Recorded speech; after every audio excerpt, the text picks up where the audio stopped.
Welcome to the Whiskey Congress. Honest, open talk dedicated to speaking the truth to those who are open to hearing it. Black, white, right, left. Most importantly, honest, bold, and fueled by good whiskey. In Whiskey Veritas, we are Whiskey Congress. Join the evolution. Welcome back to Whiskey Congress. We've got a whiskey to review that's a little more familiar. Typically we've been finding neat stuff that either one of us or neither of us have ever had.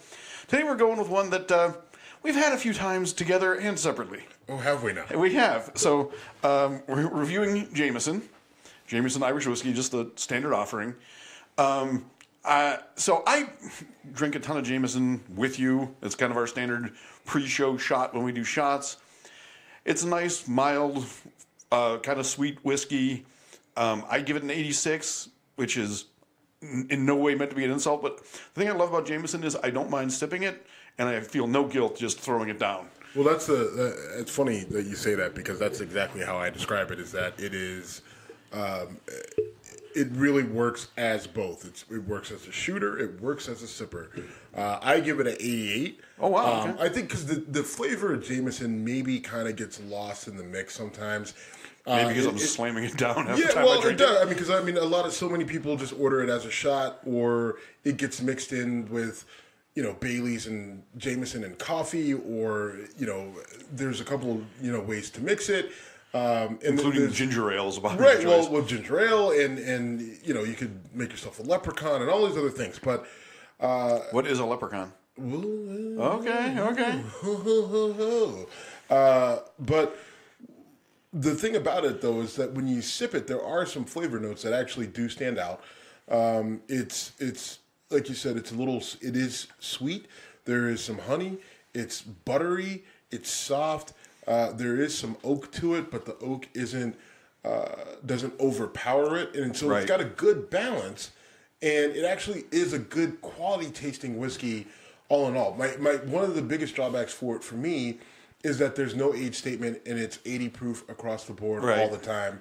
And even with their different offerings, with the finished in port barrels or what have you, they're all 80 proof. And honestly, if I'm drinking whiskey, I just want something stronger than Smirnoff vodka. So okay.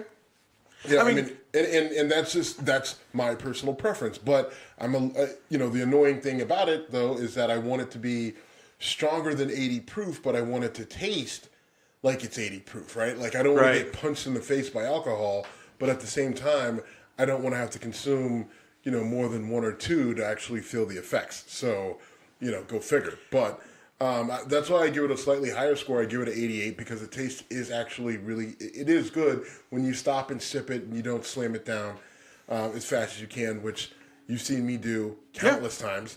As have I've got friends and vice versa, yeah. Right, I've got friends who listen to the podcast who have slammed down many shots of Jameson with me, who understand what that's all about. But I do say, next time you order a shot of Jameson, maybe you have a couple sips before you do, slam it down to get rid of a bad day or to celebrate a good day or everything else in between. Or whatever excuse I'm using that day. Whatever excuse we're using to just do shots of Jameson. Okay. Well, we got a new Congress also. We do have a new Congress. We've got a number of new freshman congressmen. And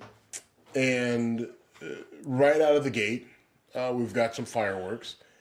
We have the Democratic congressman out of California, Brad Sherman, who decided that first day on the job he was going to introduce the Articles of Impeachment for President Donald Trump.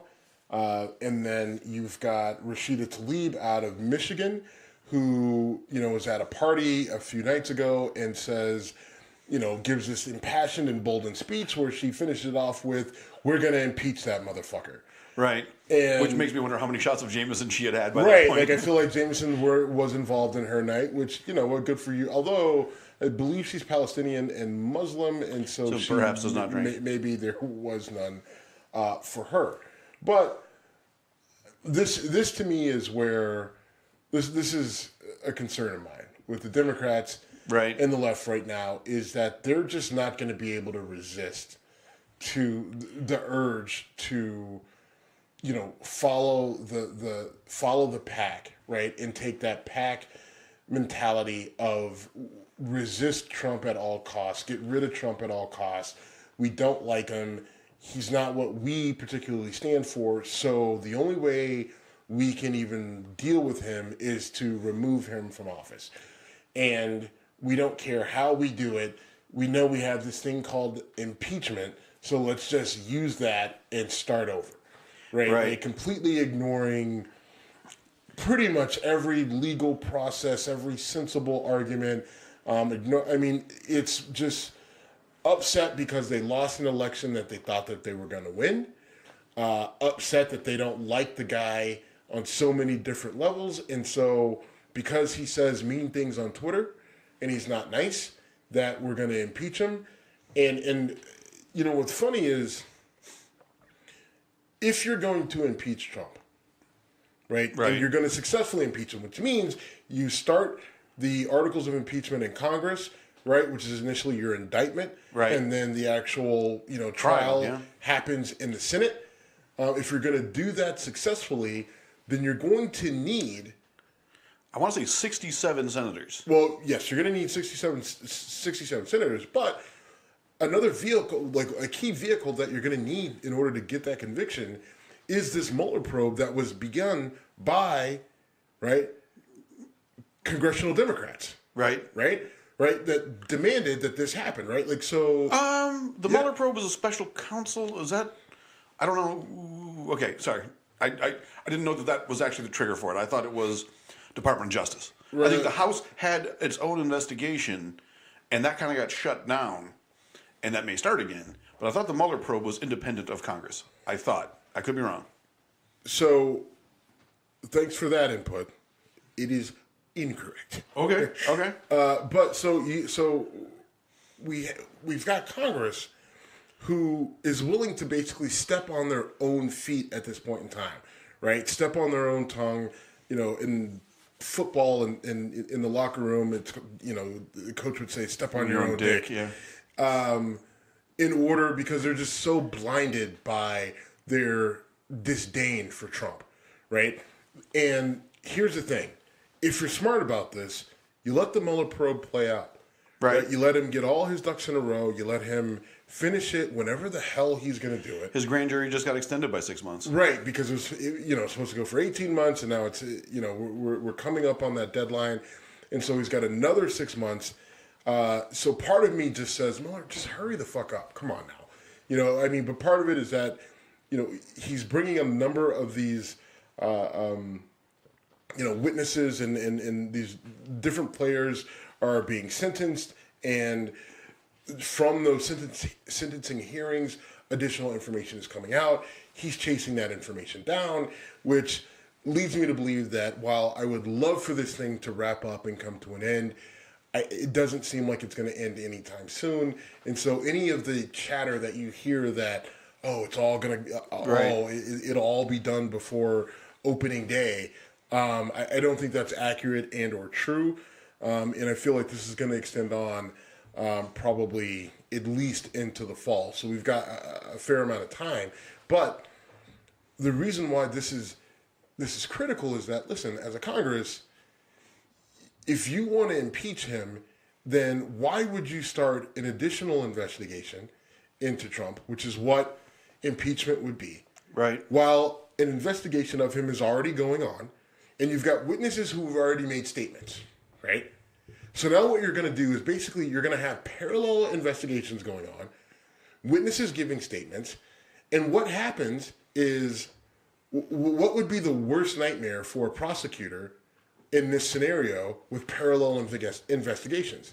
Witnesses saying things inconsistent between... Absolutely. Right. That is absolutely, as a prosecutor, your worst nightmare.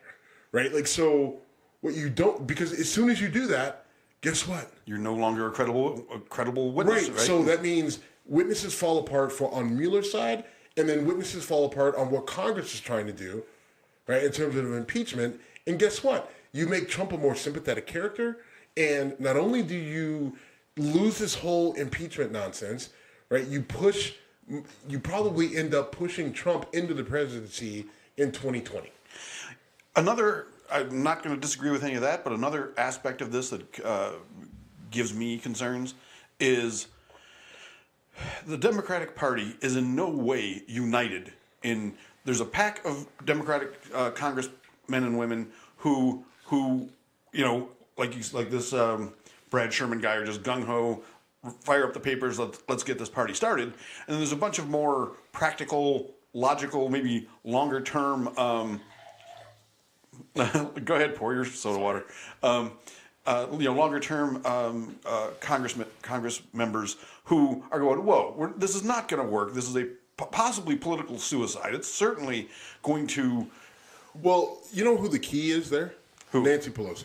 Okay, I agree. Now listen, recently sworn in as Speaker of the House again, and I've railed against Nancy Pelosi, and what I will say is, while I'm not a fan of hers, the reality is that she's a cagey vet.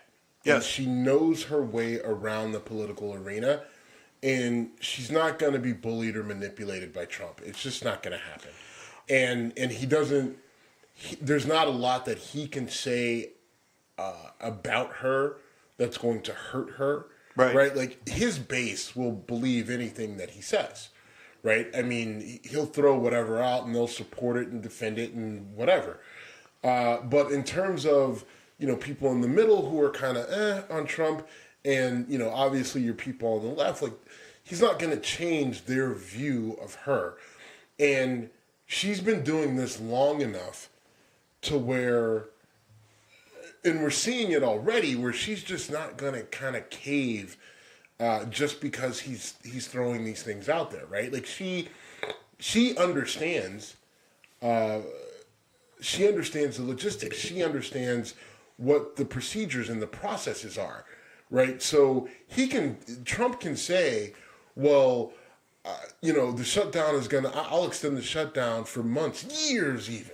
Right, he said that today. He did, yes. That he doesn't care if it goes for months or years. Okay, fine.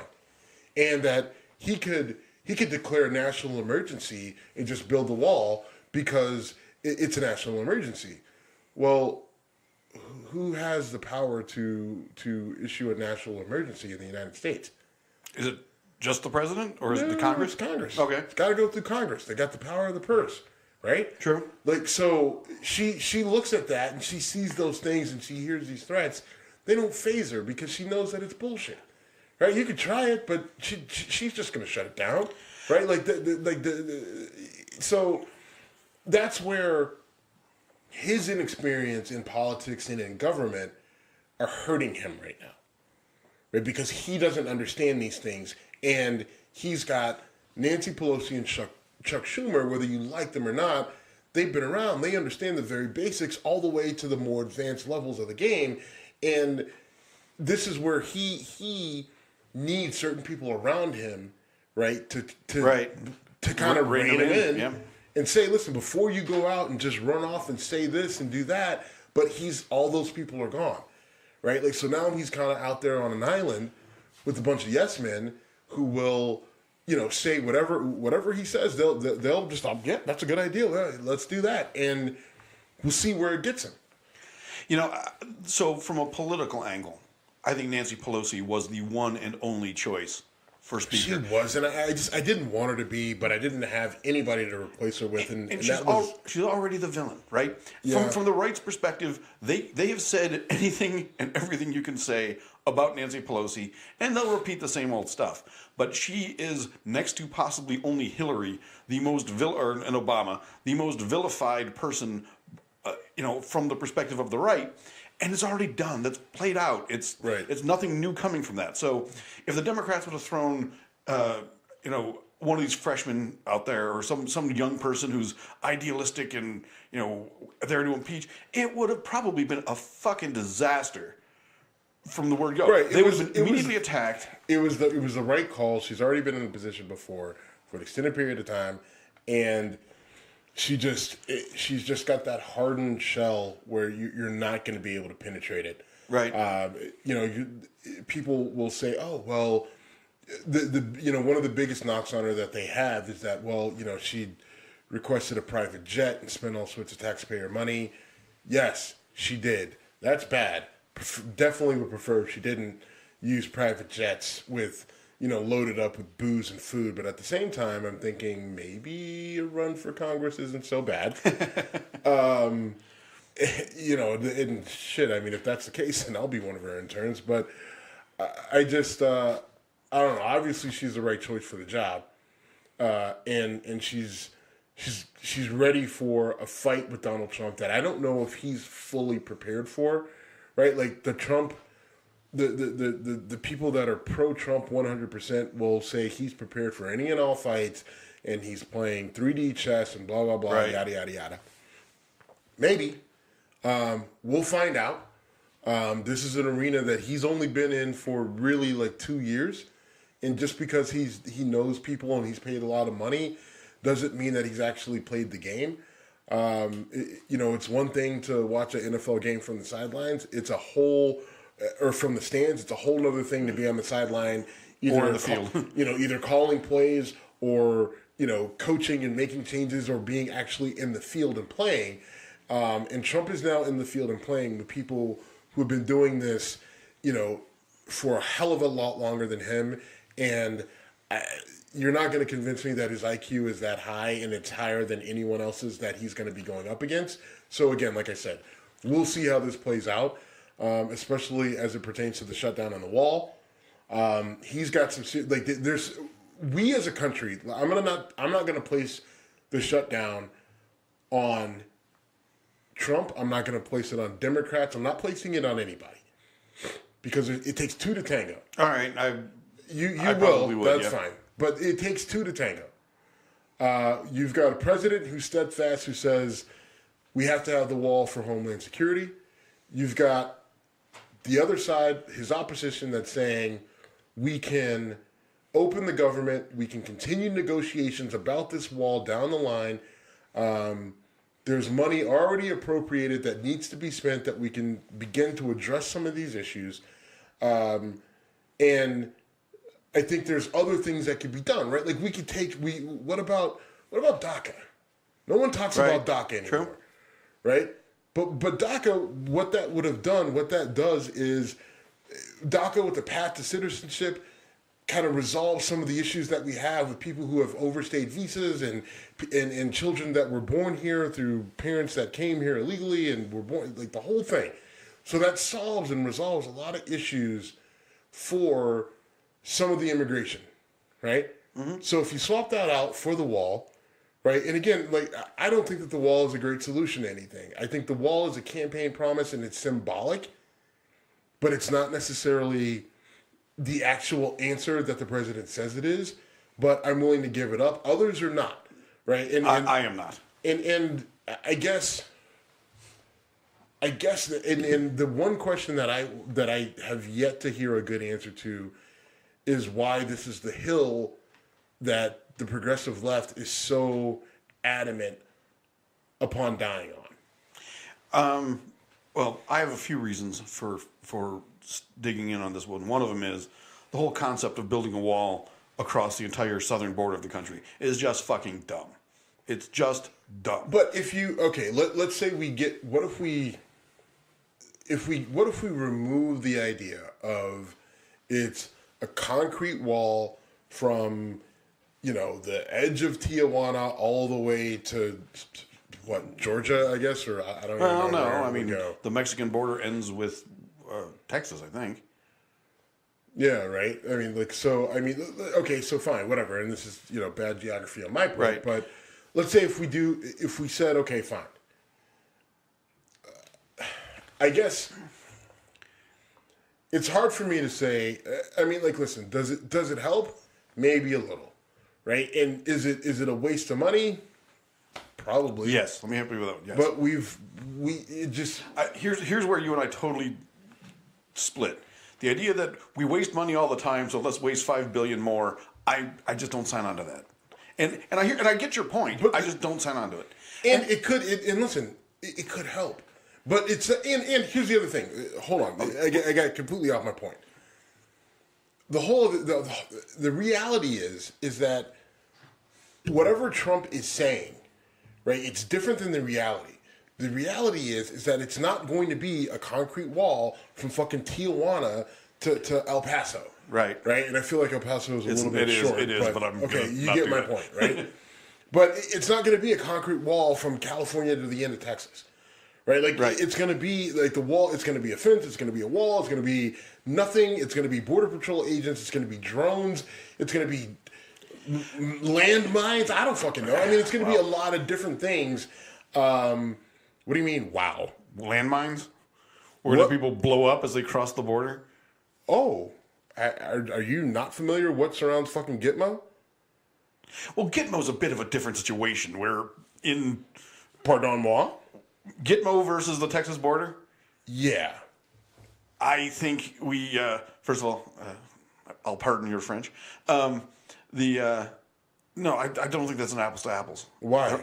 Because Gitmo, we are kind of intruding on a foreign country that we have until recently an embargo with and a hostile military relationship with, where people, unless the movie A Few Good Men Lied to Me, we literally have centuries lining up against each other and threatening each other on a daily basis. You've said what the fuck do you think is going? Don't you jest at me, you son of a bitch. So for those people who don't know this, Steve has a habit of sending me pictures of Colonel Nathan Jessup from A Few Good Men when he's annoyed with me or wants to one-up me, and I usually get him at 3 a.m. after you've had a few more whiskeys, and I wake up to a picture of Colonel Jessup. But I don't see that as apples to apples. I mean, that's a military engagement. Then you're insane. Okay. How many Mexican cartels are there? 7. Okay. I don't know. Right. Well, you're just throwing out a random number. Right. Actually, you're not too far off. But between between the number of drug cartels that we have, right, that are very aggressive, that are very violent, that literally chop people's heads off, right, are using military grade equipment in terms of their weaponry. How is it different? It's different because it's government. It's different because you don't like the comparison, but it is what it is, right? I mean, the fact is that you've got a pretty serious So with Cuba, right? Is Cuba really that big of a threat right now? No. Cuba hasn't been a threat since How 1961. long? Okay. So I agree. All I'm saying is I threw the landmines out there just as a possibility. It wasn't that big of a deal. Right. We're derailing. Right. It got derailed. But the whole point is that the border, this whole thing with the wall, we even know General Kelly, as he's leaving, is saying, listen, everybody knows that it's not going to be a wall. Everybody knows it's not going to be a solid concrete wall all the way through. It's symbolic. He's using it just as a political football. He wants a win. He wants to say, yes, give me $5 billion for a wall, even though it's not going to be a solid wall. They're gonna give him $5 billion, and that's gonna go to agents. It's gonna go to various things other than just a giant steel slatted wall or fence or whatever. Right. So here's one thing I want to parse out, though. When you say solve the problem, we're talking about two different problems here, right? We're talking about illegal immigration and we're talking about drug trafficking. And I think we would both agree that these cartels will not be thwarted by a wall of any height. I would speculate that the vast majority, if not the overwhelming majority, of drugs that cross over the border from Mexico into the United States do so by air or water. And if we build a wall, they will find a way to get under it, over it, or around it, because there's a whole lot of money to be made in making that happen. So that's one issue. And do we agree that the wall will do nothing in that regard? Yeah, I mean, I've said it. I've said it multiple times, right? I mean, I've said, whether it's drugs or human trafficking or illegal immigration, that there are multiple ways around it. Does it slow? Will it have from immigration standpoint, I think it does slow things down or change dynamics. Yes, it changes dynamic. It slows things down, which is good things depending. I mean, I don't know. Depending on how it impacts the economy, right? If prices of things coming out of California skyrocket, right? Because now they don't have that cheap labor, and they got to pay people normal wages, and they got to find people to do it in California, and all that other stuff. I mean, that could definitely have a negative impact. So there's it's not just black and white, and the Democrats are not doing a great job of kind of articulating that and pushing Trump on that. And Trump is not, he himself is doing a bad job of misrepresenting what all goes into border security. He's just saying wall, and he's doing it because he said build a wall randomly at a fucking debate, 2.5, 3 years ago. And now, in the way his mind works, he's got to win on that particular word. Just that word. Yep. Right? And that's the frustrating part where this all comes in. And at some point in time, someone's got to be the adult. Someone's got to be the bigger person. And oh, that's adorable. Yeah, I mean, but it's just... You're right, but we also know that being an adult has not worked in U.S. politics in a long time. Right, I mean... Since Jimmy Carter. Jimmy Carter tried to talk to the American people like we were adults who could handle bad news and got run out of town on a rail for doing so. But if we can just fast forward to other incoming Congress members, Rashida Tlaib was caught on video saying something along the lines of, we're not going to work with Trump, we're going to impeach the motherfucker. And, I mean, it's not... That's not out of context. That's not speculation. I've seen the video. She said it. I think it's a pretty dumb thing to say. Especially, all right, so two things. In this world, where if you are in a public setting and you are a public figure, or even if you're not, you are very likely going to be filmed doing something whenever that something is at all social media post worthy. Yeah, but I mean, you're also making an assumption that she cares. No, I'm not trying to make that assumption. Maybe, yeah, but I don't think she does, right? She's not backpedaling. She's not apologizing. She's not backing off of it. She said it. She meant it. There's been that's the whole resist movement. This has been an undercurrent and an overt, as a flat out right. I mean they want Trump out of office, right? And we talked about it just 10 minutes ago, and so.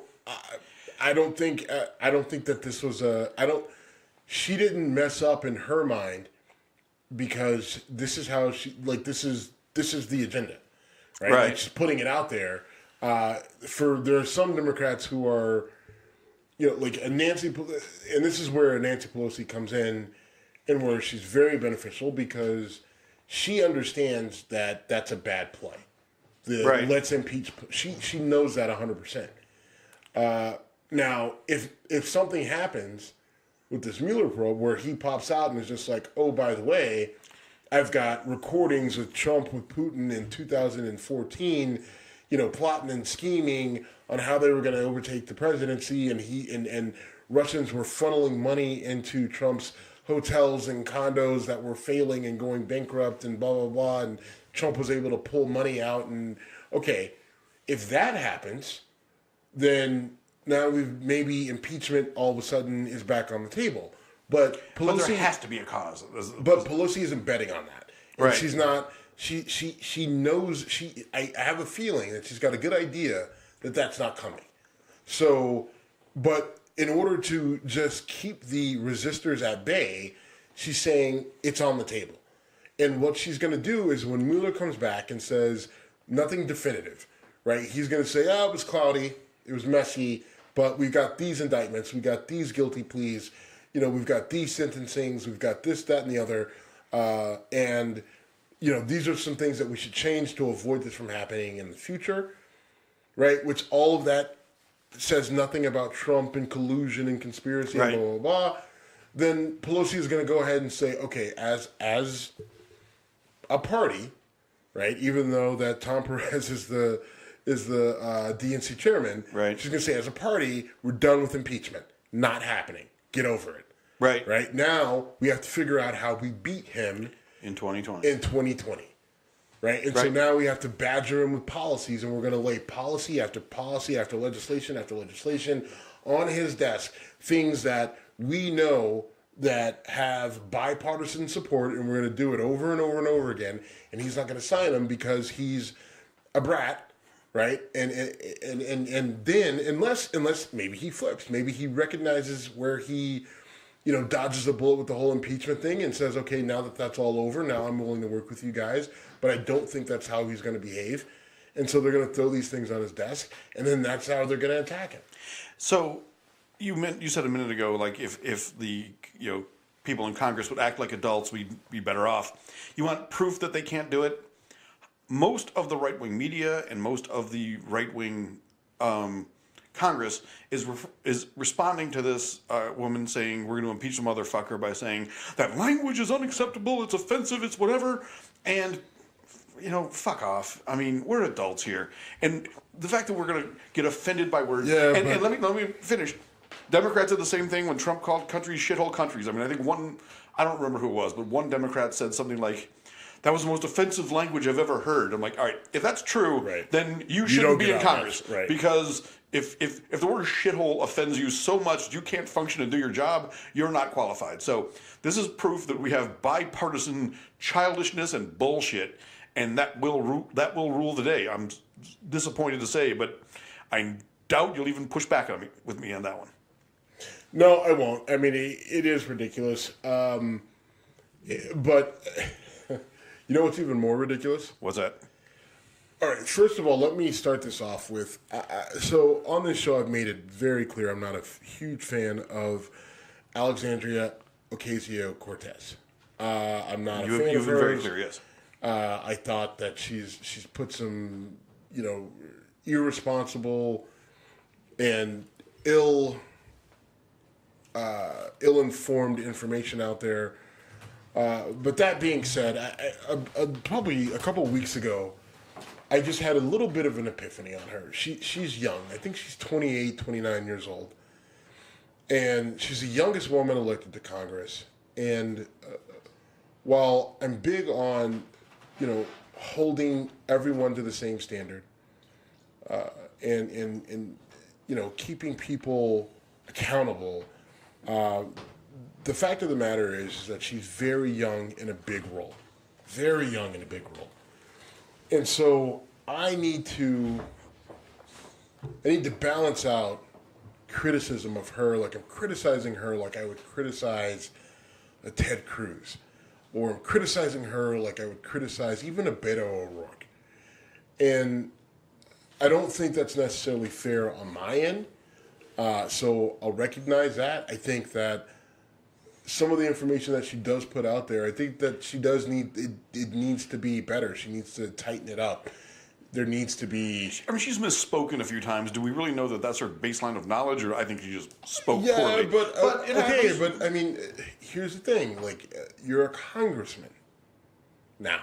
Or a congresswoman. Yes. And so... What you say matters, I agree. What you say matters. You're the person who is, crafting legislation, right? Like, you have the power of the purse. So I need you to be articulate. I need you to be aware of what you're saying. And so, that being said, given her youth, I think that it's fair to say, okay, I'm not going to give you a pass.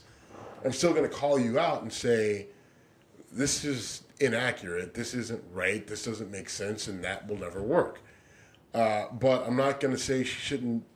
I mean, she was voted in, right? And that's how it works, right? She was voted in, so she what you have to do to get a position, she earned it. And she unseated a mainstream Democrat. And she did. And you know what? That's, to a degree, that's kind of what you need, right? Like, you want change. Like, everybody wants change, but we can't agree on what we want changed or how we want it changed. So maybe she is that agent of chaos and agent of change that we need, but she just needs some development and guidance on how to do it, right? Or maybe she doesn't need any of that at all, and maybe you just let her do what she wants to do, and you know what I mean, to a degree. Like, I mean, like, she starts to put some of these things together. She gets beat back. She adjusts. She makes changes and amendments, and she brings them back, and all of a sudden they go from being completely radical to much more acceptable. But they're the things that can create the change that she and people like her want to see. I don't know. But my point is, I'm opening my mind to just what she's about.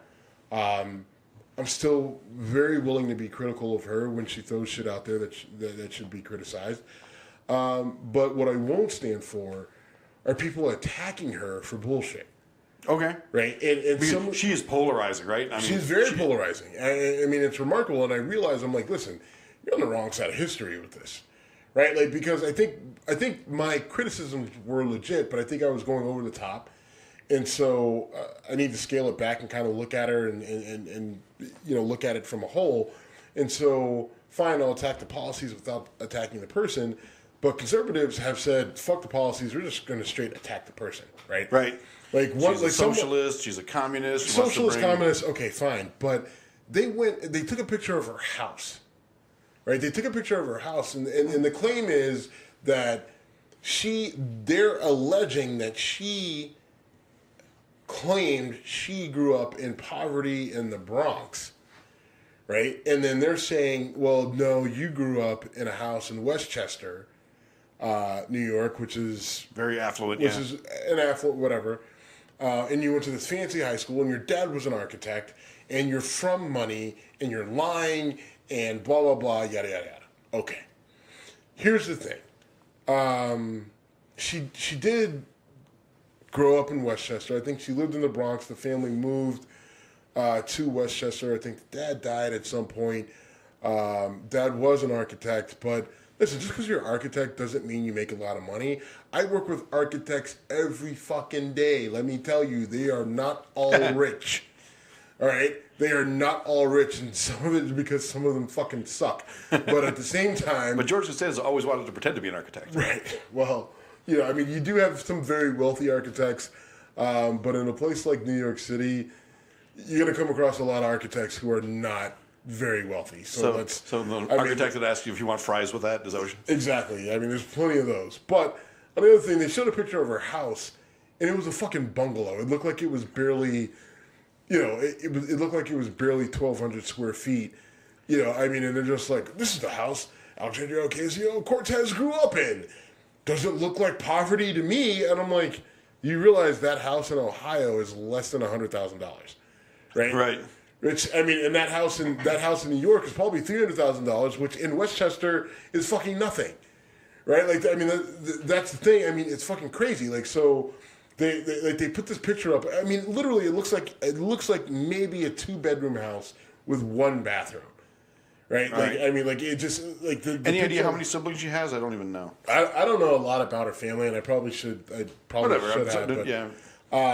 But it's remarkable that they put this out here. And then they take a picture of her walking down a hallway wearing a women's like suit jacket, right, holding an overcoat, and like someone took the picture of her from behind, I think while, during her campaign process or whatever, and another conservative jumps on it and says, that jacket doesn't look like someone who came from poverty to me. I mean, like, it's crazy. Like, I mean, like, these, like, so she's wearing clothes that a adult professional woman with a job would wear, and so somehow that discredits, like, I don't think she ever claimed that she came from poverty. She just said that I think she grew up in the Bronx, which grew up, like, I was born in Texas. I lived there till I was 10, so I could say I grew up in Texas, then I moved to fucking Youngstown, Ohio, right? Right. I mean, they're keying in, like, I mean, like, that's just, that's, and I think that the funny thing is, I think she's got a similar story, right? Like, she was in the Bronx till she was 10, then they moved to Westchester, and they're trying to pin her down on it, and then they're just like, oh, the high school you went to was so rich and affluent. Like, well, it was a public high school. And in an affluent neighborhood. Where she was probably made fun of because she was the poor kid. Or maybe she wasn't, because it seems like she's got the type of personality where she was able to figure it out, right? And maybe she wasn't the poorest, but she obviously wasn't the richest, and it also doesn't fucking matter. There's that. Right? Because what does pinning her down on, you actually came from money, really accomplish? But she did, I mean right. Whether she did or she didn't, right? It's just totally a game to play. It's like what's it's your name? The birtherism. It's a poor man's birtherism what they did to Obama, but you're saying it's... Well, Elizabeth Warren is another example of someone that they're trying to pin her down on. She's really rich. She can't represent these other people. She is rich. She's fabulously wealthy, and she's actually made it clear she's going to run for president. We can talk about that or not. I think we got some time on that. But just because someone has wealth doesn't mean they can't appreciate the disparity of wealth in this country and want to do something about it. Mm-hmm. In fact, the ultimate example of that probably would have been John Kennedy, and no one ever doubted whether or not John Kennedy came from money. Right. So, but I get your point. This is a really just a media attack on AOC to try to discredit her as she's walking in the door, and she seems to give zero fucks about it. And then, what was the dancing thing? You know what? So she did a video when she was at Boston University where I did see the video. They reenacted the scene from Breakfast Club. All right, now I'll admit I've never seen the movie Breakfast Club from You've the never 80s. seen Breakfast Club? I've never, no. Okay. And it's funny, it comes up all the time, right? Because people reference it. I don't know the references, and people say you've never seen Breakfast Club. Now, mind you, the only people who say the following words, "You've never seen Breakfast Club," are very white. Well, so here's two things. It is a very white movie. White as they come.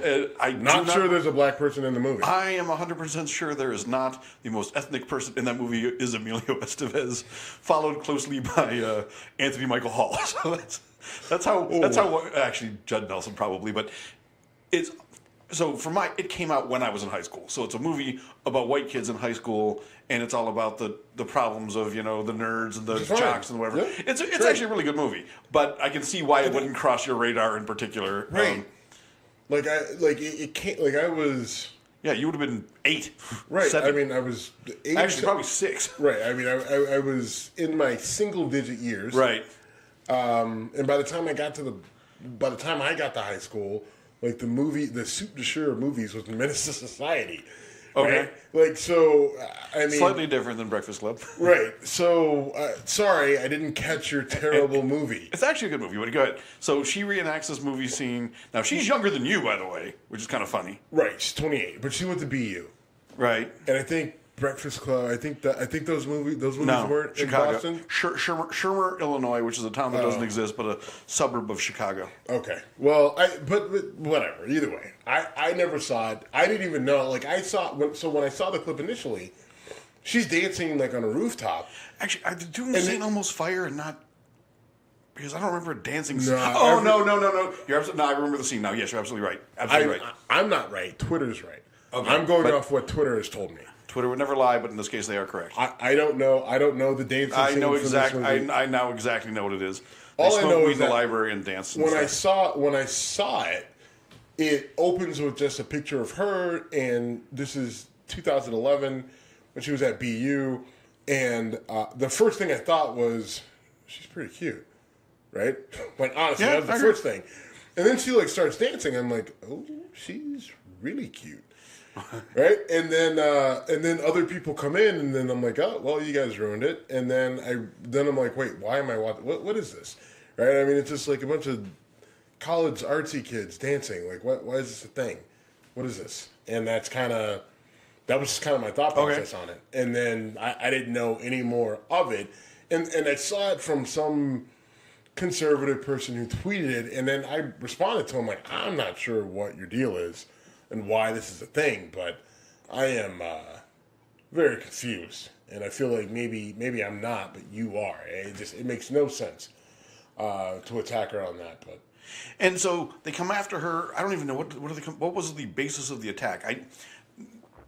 The quote was, she's a commie nitwit, and this proves that, or this shows her in her commie nitwit state, or something along those lines. I don't know. All right. That's an incoherent attack. But I guess she came back with another dance video, which I did not see the second one. She did. Well, it was just a thing where she's in Congress. She's about to go into an office. It actually looked like a scene from Veep. But she just did a little dance in the hallway, and then she went into an office, and kind of if you think that was bad, now I'm a congresswoman, and check this out.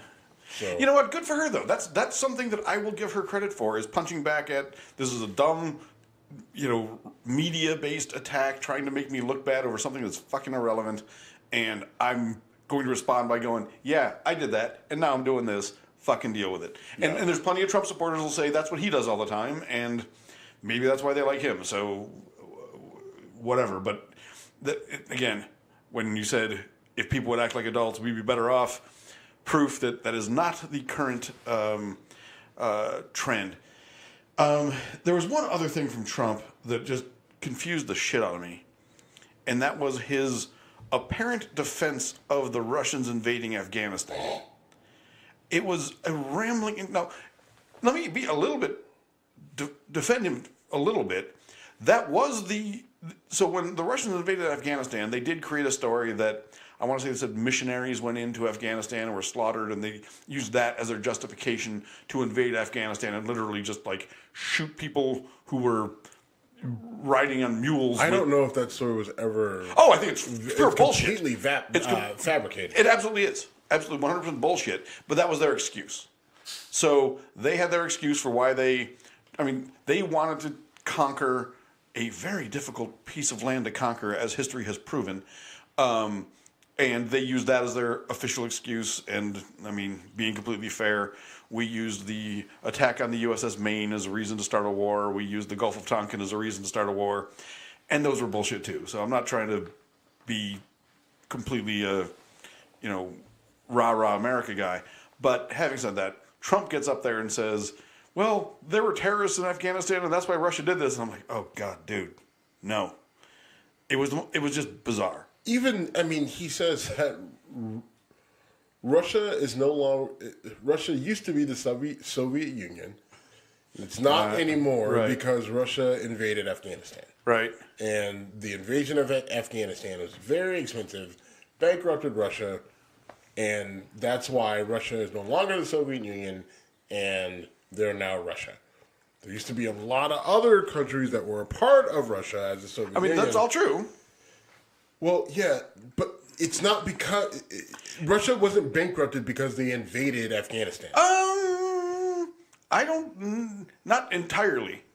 But, Russia was bankrupted for a bunch of reasons. One of them was an arms race with the United States that did not go well. Two was a very poorly run government based on the fact that while the Soviet model might sound great on paper, when you get greed and corruption involved, it goes south in a hurry. Okay, but so literally what you're about to say. A shit ton of money in Afghanistan. Okay, fine. But that's like saying, if the U.S. goes bankrupt, right? That'd be like blaming Vietnam, yeah. That's like blaming it on Vietnam or blaming it on fucking NASA, right? Come on.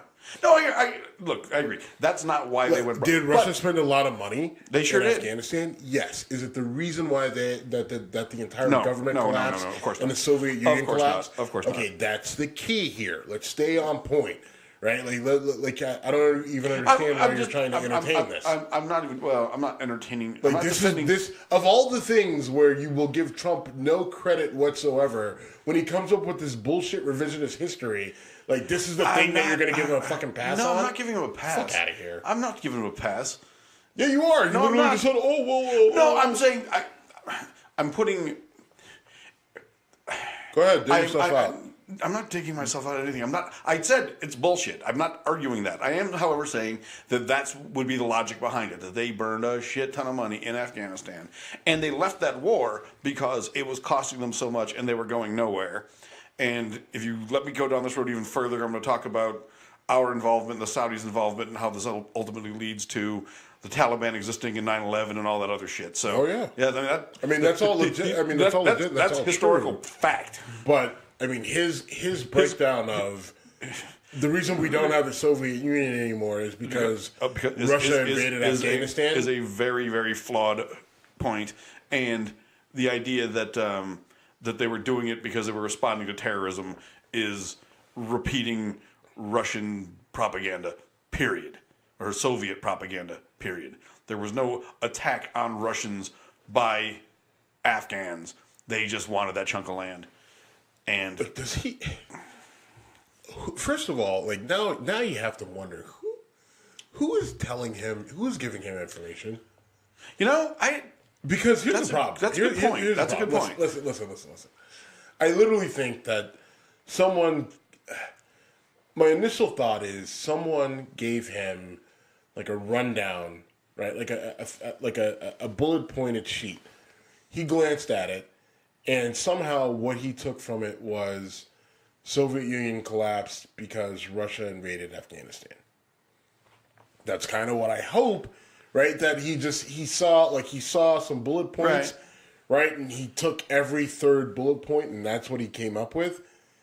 But the other thing is, like, and I don't want to go down the conspiracy road, right? But you're giving me a flashback to my career that I'm going to insert in here. But if he say, like, this is the exact thing that Russia would want you to say, like, oh well, the only reason the Soviet Union collapsed is Afghanistan just ruined us, right? Like, come on. So years ago, I was in a meeting with like big shots. I'm a junior level engineer. And I had read through this proposal, and I had made some bullet points. And the guy sitting next to me sees my bullet points, looks over my shoulder, sees them, misinterprets them, and then starts speaking out in the meeting and ends up looking like a complete fucking idiot. He was saying the words that were on my sheet of paper, and like some of them were questions that were just my notes for me. And this guy tried to steal my work and ended up just completely fumbling, and it was hysterical to me because he couldn't look at me and go, well, I just stole it from this guy. Who does that? But that's what he said. What? It was, really? Yeah. Oh, it was great. He was like an upper level executive? Yeah. Oh, my God. Jesus Christ. I forget what his rank was, but yeah, he was a... That was a weird bark you just did, by the way. Yeah. All right. But yeah, that was a weird moment in my career. All right, man. So we reviewed a whiskey that we've both had enough of to kill a rhino over the course of our lives. Yes. Did some politics talk. Wasn't as fun, but I think... It was fun. I had fun. No, it was fun. It was fun. I think we were both trying to, as we talked ahead of time, we said, hey, let's do less Trump in politics. And all we did was fucking Trump. Trump in politics. But all right. All right, people man. still listen. All right, go ahead. We got a weekend coming up. We got some football coming up. I was wrong on my predictions on the college football playoffs, by the way. Okay. I was disappointed because I don't like either Alabama or Clemson. Clemson. Because I think I said, I wasn't completely wrong. I think I said Notre Dame could win, but I anticipated that Clemson would win. And I think I did pick Oklahoma. I picked Oklahoma over Alabama. Second half Oklahoma was better than second half Alabama. Right. But unfortunately, they dug such a hole for themselves that it was irrelevant by the time Oklahoma's we got to that point. defense is just so bad. So I was hoping... Their defense is bad when it's... It's weird, right? Because they were so awful in the first half, and they were fucking awful most of the season. And then under certain spurts, they shut it down. They made some plays. Yeah. And I also think that Alabama kind of let their foot off the gas a little bit because of the lead that they had. But I was... Because whenever they had to get the lead back to a comfortable zone, they did it in one series. Right. Yeah. So I was way wrong on my CFP predictions. NFL this weekend, we got our wild card games coming up, which start Saturday. Which, by the way, our FanDuel thing, right? Our FanDuel thing. Don't forget that. But we got wild card weekend, so it starts with the Colts and the Texans. We got Houston at -1.5. Not that we have to bet on the spread, right? On the spread, but you know what? It's in Houston, but I think I'm going to go out on a limb and I'm going to take the Colts in that game. I kind of want to also because the Colts weirdly have a very strong defense for a change. The only issue is that T.Y. Hilton is questionable, and I haven't seen anything that has. And he's one of their two passing game weapons. It's right, him and Eric Ebron. So. Right, so that's tricky, but I think I'll stick with it for now. If he doesn't play, then Houston wins that game. Then you have Dallas and the Seahawks, which that's a game where I'm going Seattle. I'm going Seattle because I trust Russell Wilson on the playoffs. I mean, it's Dallas -2, but I like Seattle. I like their offense a little bit more than I like Dallas's, and I like their defense. Cowboys' defense is pretty good, but I'm going to stick with Seattle. And then Sunday, you got the Chargers and the Ravens. That's at Baltimore. Lamar Jackson is a young guy who's been tearing it up. I mean, he's been playing great ball. But first playoff game versus Phillip Rivers, who's definitely established. Yeah, but that Baltimore defense is really good. It's savage, I agree. It's really good. And Los Angeles is. But Baltimore just went to L.A. and beat the Chargers 2 weeks ago. All right. Which ultimately ended up keeping the Steelers out of the playoffs, aside from the fact that the Steelers couldn't win. So the last half of the season. So I don't know. I think I'm gonna go with Phillip Rivers on a mission beats Lamar Jackson, but I wouldn't be surprised if Baltimore wins that game. I would agree with that. And then our last game is Eagles versus Bears. The legend of Nick Foles rises again. Right. Over Mitchell Trubisky, Cleveland hometown favorite. Played at Menor. Yeah, that's correct. And then went to North Carolina. Chicago is at -6.5, which I think is way too high.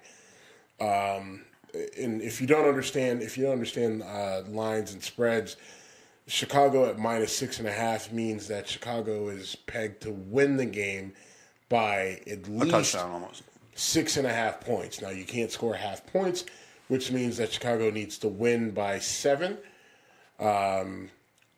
And which would also mean that if you have a bookie, you could get the Eagles at probably -6.5 or +6.5, right. Meaning that they need to lose by if they lost by anything 6 less or less, than 6, you would win money. So the way that I would go is the Eagles' defense is not nearly as good as it was, but. Actually, I would just take the Eagles across the board. I'm going with the Bears because I'm just enthralled with Khalil Mack. I said when the Bears traded for Khalil Mack, I said I would not have given up what they did to get him.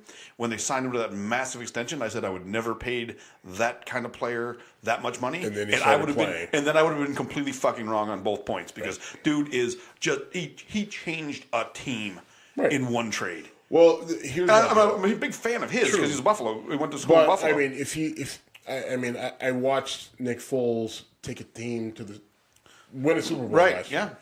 No doubt, and be the Super Bowl MVP. And Mitchell Trubisky, I don't have a lot of faith in. That's fair. That's fair. I mean, he's had some really good games and some really not so good games. Really bad games, and I do not trust him. So.